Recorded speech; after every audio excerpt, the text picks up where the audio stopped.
আজ আমরা আলোচনা করব দশম শ্রেণীর গণিতের মডেল অ্যাক্টিভিটি টাস্ক 2 নিয়ে। এগুলো তোমরা সুন্দর করে খাতায় লিখে রাখবে এবং তোমাদের স্কুল খুললে তোমাদের নির্দিষ্ট শিক্ষকদেরই চেক করে নেবে। বার্ষিক R% সরল সুদের হারে কোনো মূলধনের n বছরের মোট সুদ যদি PNR বাই 25 টাকা হয়, তাহলে মূলধনের পরিমাণ বের করতে হবে। এখানে চারটে অপশন দেওয়া আছে। আমি এখানে মূলধন যেহেতু বের করতে বলেছি, ধরে নিয়েছি এক্স টাকা। তাহলে বার্ষিক R% সরল সুদের হারে ওই এক্স টাকার n বছরের যে মোট যে আমার সরল সুদ, সেটা আমি বের করে নিয়েছি। সেটা সূত্র হচ্ছে ওই সুদ গুণ যে টাইম ইন্টু যে বার্ষিক সুদের, সেটা গুণ বাই 100। তাই এখানে x into n into r by 100 এত টাকা হয়েছে।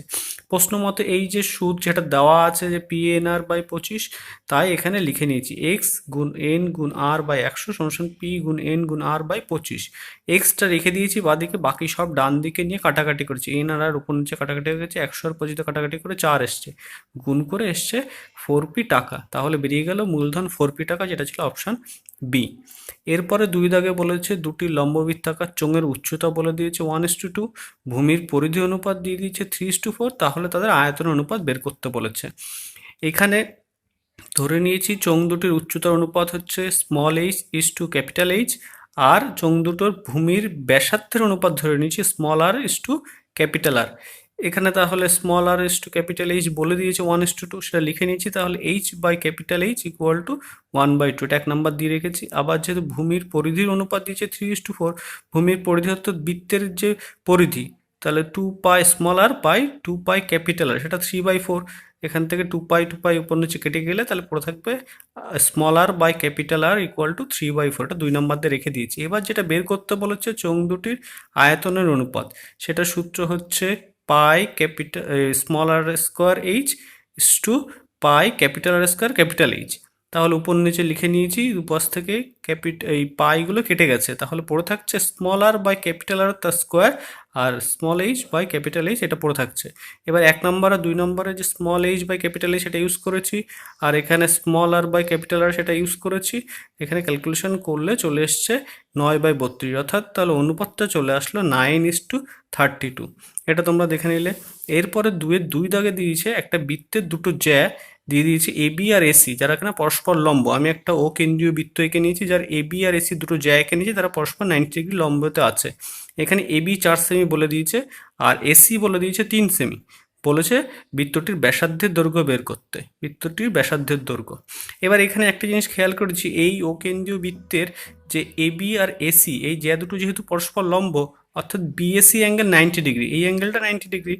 আর তাহলে এইটা 90 ডিগ্রি, আমরা জানি কোনো একটা অর্ধবৃত্তস্থ কোণ 90 ডিগ্রি হয়, তাহলে এটা একটা অর্ধবৃত্তস্থ কোণ, তাই লিখে নিয়েছি বিএসি তাহলে অর্ধবৃত্তস্থ কোণ। এটা যদি অর্ধবৃত্তস্থ কোণ হয়, তার মানে পরিষ্কার যে বিসি হচ্ছে ওই বৃত্তের ব্যাস। তাহলে বিসিটা ব্যাস সেখানে পেয়ে গেলাম। এইবার এইখানে 90 ডিগ্রি, তাহলে মানে একটা সমকোণী ত্রিভুজ, এটা অতিভুজ। তাহলে বিসি সমান সমান হয়ে যাবে √ AB square plus AC square. সেটা এখানে লিখে নিয়েছি, বিসি সমান সমান √ AB square plus AC square. এবির মান বসিয়ে দিয়েছি, এসির মান বসিয়ে দিয়েছি, তাহলে চলে আসছে √ 4 স্কোয়ার প্লাস 3 স্কোয়ার, অর্থাৎ √16 প্লাস 9 √25 ইকুয়াল টু তাহলে 5 cm। তাহলে বিসি 5 cm বেরিয়ে গেল। আমার বিসিটা যেহেতু ব্যাস, তাহলে ব্যাসার্ধ হয়ে যাবে ব্যাসের অর্ধেক, অর্থাৎ 5/2, অর্থাৎ 2.5 এত সেন্টিমিটার এটা চলে আসবে কিন্তু।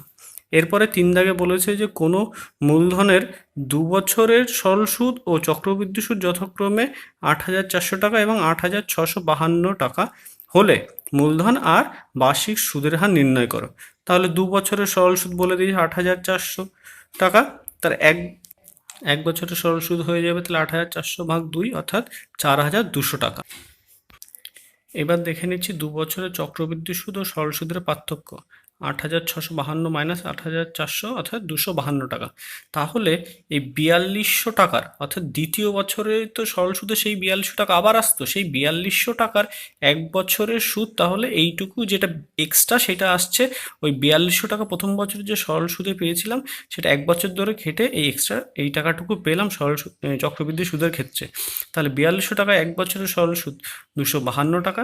তাহলে 100 টাকার 1 বছরের সরল সুদ কী হবে? তাহলে 4,200 থেকে 100 হয়ে গেছে, তাহলে 42 দিয়ে ভাগ করলে এটাকে চলে আসবে, তাই 252 ভাগ 42 অর্থাৎ 6 টাকা। তাহলে বার্ষিক সুদের হার বেরিয়ে গেল হচ্ছে 6%। আর বের করতে বলেছিল মূলধন, তাই মূলধন ধরে নিচ্ছি পি টাকা। তাহলে 6% বার্ষিক সুদের হারে পি টাকার 2 বছরের সরল সুদের সূত্র হচ্ছে মূলধন গুণ টাইম গুণ বার্ষিক সুদের হার বাই 100, তাই পি ইন্টু 2 ইন্টু 6/100 এত টাকা। প্রশ্ন মতে এটা দিয়ে দিয়েছে, এই যে 2 বছরের সরল সূত্র 84 সেটা দিয়ে দিয়েছে, তা লিখে নিচ্ছি P into 2 into 6/100 equal to 8,400। সেখান থেকে পি ক্যালকুলেশন করে দেখো এসছে 70,000, তাই মূলধন সমান 70,000 টাকা চলে এসছে। এরপরে 4 দাগ দেখো বলে দিয়েছে x square plus b x plus c equal to 0 একটা দ্বিঘাত সমীকরণের বীজদ্বয় অনুপাত 1:r হলে দেখাতে বলেছে r প্লাস 1 তা whole square by r equal to b square by a c. ধরে নিয়েছি বীজদ্বয় যেহেতু অনুপাত দিয়েছি 1:r, তাই ধরে নিয়েছি একটা আলফা, তাহলে আর একটা হয়ে যাবে আলফা আর। বীজদ্বয়ের সমষ্টির সূত্র হচ্ছে, তাহলে সমষ্টি করলে কি আলফা প্লাস আলফা আর, সূত্র সেখানে হচ্ছে আমরা জানি সমান সমান হচ্ছে মাইনাস বি বাই এ, তাই এখানে লিখে নিয়েছি। তাহলে বীজদ্বয়ের যোগফল দাঁড়ালো মাইনাস বি বাই, এখান থেকে আলফা কমন নিলে 1 প্লাস আর পড়ে থাকছে, মাইনাস বি বাই থাকছে, তাহলে আলফা সমান এখান থেকে বের করে নিয়েছি, সমান সমান আসছে minus of B by A into 1 plus R, এটা 1 নাম্বার দিয়ে রেখে দিয়েছি। আর বীজদ্বয় গুণফল বের করেছি, সেটা হচ্ছে আলফা আর গুণফল, সেটা আমরা সূত্র জানি যে বীজদ্বয় গুণফল হয়ে যায় সি বাই এ, তাই সি বাই এ লিখে নিয়েছি। এই আলফা আর গুণ করে আসছে আলফা স্কোয়ার আর সমান সি বাই এ। এইখানে এই যে 1 নাম্বার আলফার মানটা বের করেছি সেটা এখানে বসিয়ে দিয়েছি, আলফার জায়গায় বসিয়ে তার হোল স্কোয়ার রেখে দিয়েছি, পাশে যেটা আর ছিল রেখে দিয়েছি equal to C by A. এবার এটা স্কোয়ার করলে চলে আসে B square by A square into 1 plus R তার square into R equal to C by A. এইখান থেকে বাদিকে আমরা কি করেছি, এই এ বি সিগুলো এক জায়গা করেছি আর আরগুলো এক জায়গা করেছি, তাই চলে এসছে b square by a by A square c equal to r plus 1 তা হোল স্কোয়ার বাই আর। এবার এখানে উপর নিচে এ কাটলে যেটা প্রমাণ করতে হবে আর প্লাস 1 তা whole square by r equal to b square by a c, এটা কিন্তু চলে আসবে। এই প্রমাণটা তোমরা এখান থেকে দেখে নিতে পারবে। আর যেটা 5 দাগে যেটা উপপাদ্য 33 দিয়েছিল সেটা পৃষ্ঠা নাম্বার 60 থেকে তোমরা দেখে নেবে। 6 দাগে বলেছে একটা লম্ববৃত্তাকার চোঙের উচ্চতা যদি উহার ব্যাসার্ধের দ্বিগুণ হতো আর উচ্চতা যদি 6 গুণ হতো তবে নাকি চোঙটার আয়তন 539 ঘন সেন্টিমিটার বেশি হতো, তাহলে চোঙটার উচ্চতা কত? এখানে চোঙের উচ্চতা আমি এইচ ধরে নিয়েছি, এইচ ডেসিমিটার, আর ব্যাসার্ধ ধরে নিয়েছি আর ডেসিমিটার।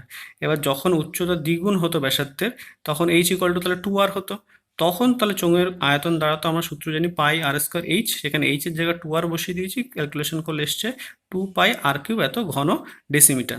এইবার বলেছে উচ্চতা যদি ব্যাসার্ধের 6 গুণ হতো তখন এইচ সমান তাহলে 6r হতো, তখন চোঙের যে আয়তন দাঁড়াতো পাই আর স্কোয়ার এইচ, আমরা ফর্মুলা জানি এখানে এইচ মানে হচ্ছে 6r, বসিয়ে দিয়েছি, ক্যালকুলেশন করলে আসছে 6 পাই আর কিউব এত ঘন ডেসিমিটার। এইবার যেহেতু যে আগেরটার থেকে এখন আয়তন বেড়ে গেছে, তাহলে কতটা বেড়ে গেল, 6 পাই আর কিউব মাইনাস 2 পাই আর কিউব, অর্থাৎ 4 পাই আর কিউব এত ঘন ডেসিমিটার বেড়ে গেছে। তাহলে প্রশ্ন মতে ওইটা যেটা বেড়ে গেছে সেটা বলে দিয়েছে 539, তাহলে 4 পাই আর কিউব ইকুয়াল টু 539, তাই এখানে মান বসিয়ে দিচ্ছি পায়ের মান, সেখানে আর কিউবকে বাদিকে রেখে ডান দিকে ক্যালকুলেশন করেছি, সে ডান দিকেরটাও দেখবে 7/2 তা হোল কিউব চলে আসছে, তাহলে আর কিউব ইকুয়াল টু 7/2 তা হোল কিউব, দুপাশ থেকে হোল কিউব তুলে দিয়েছি, তাই আর ইকুয়াল টু 7/2 চলে এসছে। আমার বের করতে বলেছে উচ্চতা মানে আমি প্রথমেই দেখে নিয়েছি যে ব্যাসার্ধের ডবল, তাহলে উচ্চতা যদি আমার এখানে যেহেতু ব্যাসার্ধ 7/2 এসছে তাই উচ্চতা হয়ে যাবে 2r, অর্থাৎ 2 ইন্টু 7/2 অর্থাৎ 7 ডেসিমিটার, এইভাবে এটা চলে আসবে। এরকম আরও ভিডিও পাওয়ার জন্য আপনার চ্যানেলটি সাবস্ক্রাইব করুন, বেল আইকনটি প্রেস করুন এবং লাইক, কমেন্ট এবং শেয়ার করুন। ধন্যবাদ।